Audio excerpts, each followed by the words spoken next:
այս մարդկանց աշխատանքի արդյունքում մենք պետք է հասնենք նրան, որ նման հիվանդությունների տարածումը կանխվեր եւ նման հիվանդությունների համար բժշկին դիմողները քիչ լինեին։ Ստացվում է ինչքան լավ ես աշխատում, այնքան քիչ ես վարձատրվելու, որովհետեւ քեզ դիմող, եթե դու կանխարգելել ես այնքան լավ, որ քիչ են նման հիվանդներ, ուրեմն դու քիչ վճարես։ Դա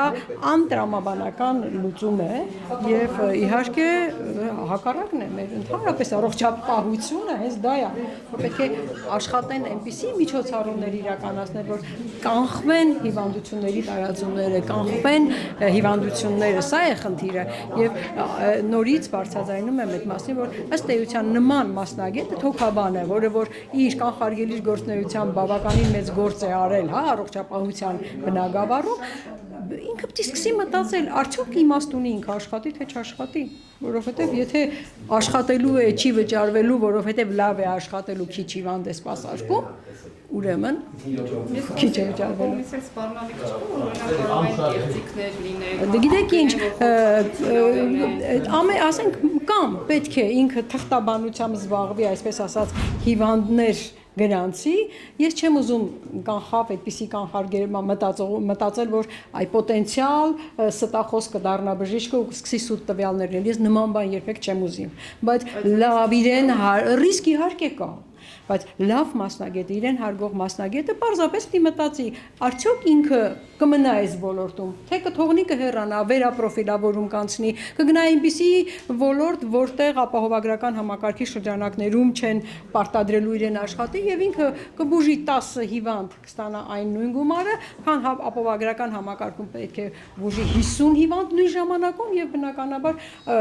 միգուցե մի քիչ ավել, գիտեք, մի ուրիշ ծանր բան էլ կա, այսպես ասած, անտրամաբանական հայտարարում են, ասում են, բժիշկները, որոշ բժիշկներ ավելի շատ են բարձր աշխատավարձ են ստացել, բայց իրենք չեն ասում, թե որ ծանրաբեռնվածության արդյունքում են ստացել, եթե նախկինում ինքը 50 հիվանդի համար էր ստանում X գումար, հիմա 150 հիվանդի համար X + 10 գումար է ստանում, որն է, այդ ստացվեց, որ աշխատավարձը բարձրացվել է, այսինքն մարդկանց ինչի տեղ են դնում, չէ՞ որ ինքը իր աշխատանքը գիտի, ծանրաբեռնվածությունը եռապատկել են, աշխատավարձը արդյունքում նվազել է մի քանի անգամ, ստացվում է ոչ թե աշխատավարձ, այլ հոնորար, գործարքային է ստացվում, թե ինչ է ստացվում, բայց այդ ամեն մի գործարքի դիմաց վճարվող գումարը այնքան է իջեցվել, այնքան է նվազեցվել, որ արդյունքում մենք լուրջ վտանգ ենք ունենալու առողջապահության համակարգում բժշկական անձնակազմի պակասելու։ Իսկ առողջապահությունը առանց բժշկական անձնակազմի դա առողջապահություն չի։ Այսինքն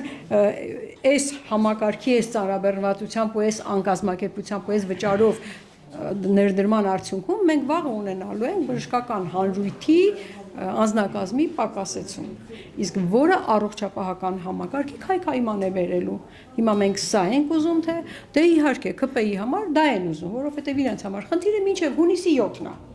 Ինձնից հետո ջրհեղեղ, հունիսի 7-ից հետո ինչ կլինի, դա իրենց խնդիրը չի այլևս, իրենց խնդիրը վերընտրվելն է։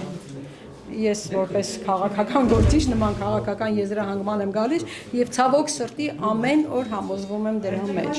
որ իրենց գործունեության արդյունքում մենք համակարգին մեծ վնաս ենք հասցնում։ Ուրա շատ լավ է, որ շատ ավելի շատ մարդիկ են սպասարկվելու, բայց այդ սպասարկման դիմաց բժշկին չվճարելով բժիշկ են կորցնելու։ Նա լավագույն դեպքում վերապրոֆիլավորել կամ վատագույն դեպքում արտագաղթելու է երկրից դուրս, իսկ դա ես չեմ կարծում, որ որևէ երկրի համար